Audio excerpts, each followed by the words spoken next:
رمضان مبارک میں ہماری روٹین کیسی ہونی چاہیے؟ آج میں آپ سے اپنی آج کے دن کی روٹین شیئر کر رہا ہوں۔ سب سے پہلے تو اپنے آپ کو سحری کے لیے اٹھانا اور پھر منہ ہاتھ دھو کے سحری کرنا۔ گھر میں تو آج ساگ بنا تھا تو مجھے ساگ اور پراٹھوں کے ساتھ سحری کرنی پڑی۔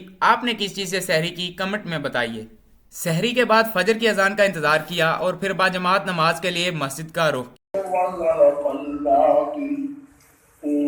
بناتے ہوئے دیکھتے بندے کی نظر کو اگنور کرتے ہوئے میں نے فجر کی نماز ادا کی۔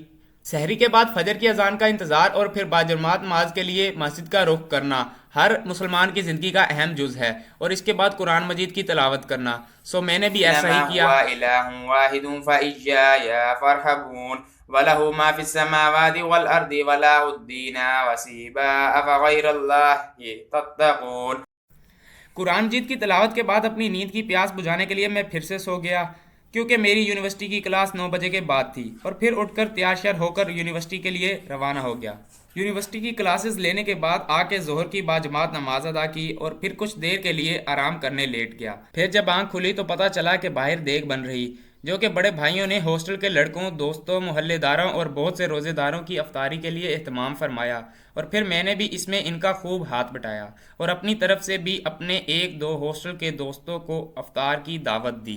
آج کے اس افطار کو بوفے سسٹم بنانے کے لیے کم از کم 8 چیزیں شامل کی، جس میں پانی کو میں نے بنانے کی بجائے صرف ٹھنڈا کیا۔ اس کے بعد دیگ کے چاول تھے جو کہ افطار سے پہلے بہت سارے روزے داروں کے گھر پہنچائے۔ اس کے بعد پکوڑے، سموسے، کھجوریں، چنا چاٹ، کسٹرڈ، رشین سیلڈ نے اس افطار کو فل بوفے سسٹم بنانے میں مدد دی۔ بوفے سسٹم بنانے میں میری والدہ، ہمشیرہ اور بھائیوں کی خدمات شامل ہیں۔ پھر گھر میں موجود افطار پر آئے مہمان کی سکوٹی پر بیٹھ کے فلیکس مارے اور روزہ افطار کیا۔ دوستوں کے ہمراہ مغرب کی باجماعت نماز ادا کی۔ یہ کیا کر رہے ہیں بھائی؟ بھائی یہ غیر ضروری رسومات ادا کر رہے ہیں۔ نماز ادا کرنے کے بعد تھوڑا پیدل واک کر کے باہر کھلے گراؤنڈ میں آ کر سحر و تفریح کی تاکہ اپنا کھانا ہضم کر سکیں اور کچھ جگہ اور بنا سکیں۔ سحر و تفریح کے بعد خوب ہلا گلا کیا اور واپسی گھر کا رخ۔ جی ہم ڈنر سٹارٹ کرنے لگے ہیں، یہ سنیپ پہ۔ پھر گھر آ کر بکیا کھانا شانا کھایا۔ میں تو اپنے دوستوں کی ان سنیپ والی عادات سے بہت تنگ ہوں۔ آپ کے دوست بھی کیا ایسے ہیں؟ ذرا بتائیں پھر کمنٹس میں۔ کھانے کے بعد دوستوں کو رخصتی کی اجازت دی، ان سے پیار لیا اور خوب پیار دیا۔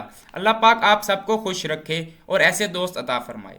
اگر یہ ولاگ پسند آیا ہو تو لائک اینڈ سبسکرائب لازمی کرنا۔ خدا حافظ، ملتے ہیں نیکسٹ ولاگ میں۔